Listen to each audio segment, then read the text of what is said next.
Autrefois verdoyante et très arboreuse, la forêt communautaire Pemborgo de Bago dans la préfecture de Tandjoar perd au fil des années son attractivité. La pression humaine sur cette forêt, notamment la coupe de bois de chauffe et la fabrication du charbon de bois, n'ont fait qu'empirer la situation. La population voit ainsi ce patrimoine accueillir le désert, d'où la sollicitation de celle-ci auprès de l'ONG Recherche, appui et formation aux initiatives d'autodéveloppement RAFIA pour une action de restauration. Nous sommes dans la forêt de Bago. À un temps donné, les gens rentraient pour payer les choses. On voyait que ce n'est pas bon, on a crié vers RAFIA de nous aider. Et RAFIA a mis sa main pour nous aider et nous avons reboisé les arbres. Et quand on a reboisé les arbres, on a fait la défense de couper des bois. Et on ne coupe pas maintenant le bois. Avant même on mettait les charbons. On a fait la défense du charbon. Personne n'aimait pas le charbon. Il ressort que les mauvaises pratiques ayant conduit à l'état de dégradation de cette forêt ont pour finalité la recherche de la ressource financière.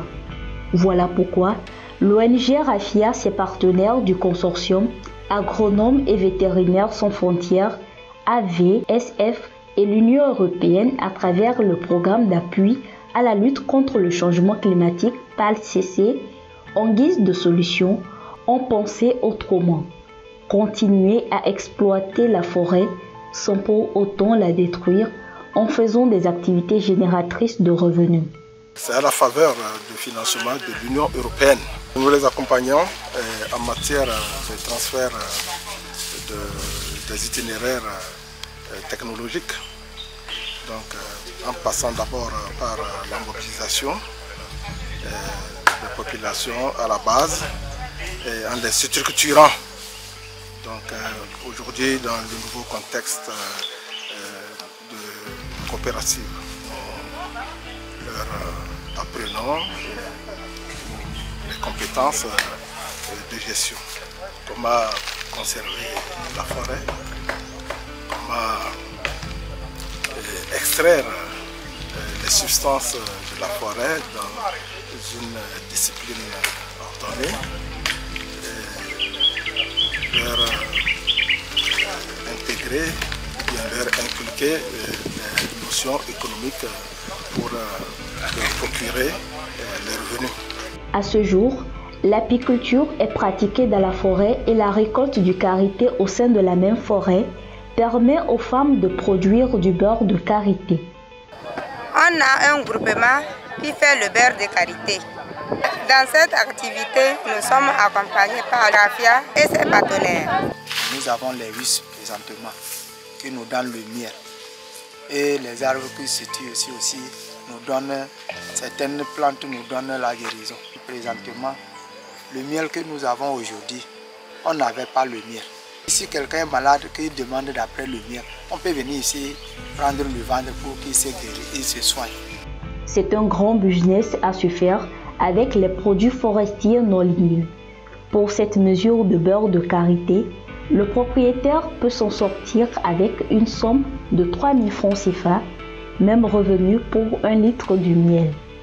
La femme au centre de toutes ces activités est désormais associée à la gestion de la forêt de Bago. Nous remercions ONG RAFIA et ses partenaires. Nous remercions aussi l'Union européenne.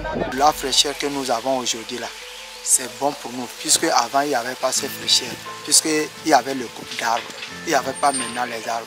Mais comme on a défendu le coupe d'arbres, il y a les arbres et il y a la fraîcheur pour nous maintenant. Donc ce que RAFIA nous a fait est tellement beau. Et les formations, même ils viennent ici pour nous former. Comment faut-il planter l'arbre, comment entretenir l'arbre, comment même le miel là, il nous a montré comment faut-il avoir pour que les abeilles ne sont pas méchants et comment vous allez même approcher les riches et ils ne vont pas vous faire mal. On remercie beaucoup RAFIA comme il nous a aidés pour entretenir notre forêt et encore nous remercions encore l'Union européenne. Pour une résilience totale des communautés, le consortium n'entend pas baisser la garde. Des initiatives sont en cours pour permettre à cette forêt de retrouver son état d'avant. Le projet est dans sa phase terminale et la population bénéficiaire en est consciente, raison pour laquelle elle demande aux partenaires techniques et financiers de toujours œuvrer à leur côté, car maintenant, elle est plus que convaincue du bien que peut apporter la forêt communautaire de Kpemborgu à la communauté de Bagou et de ses environs.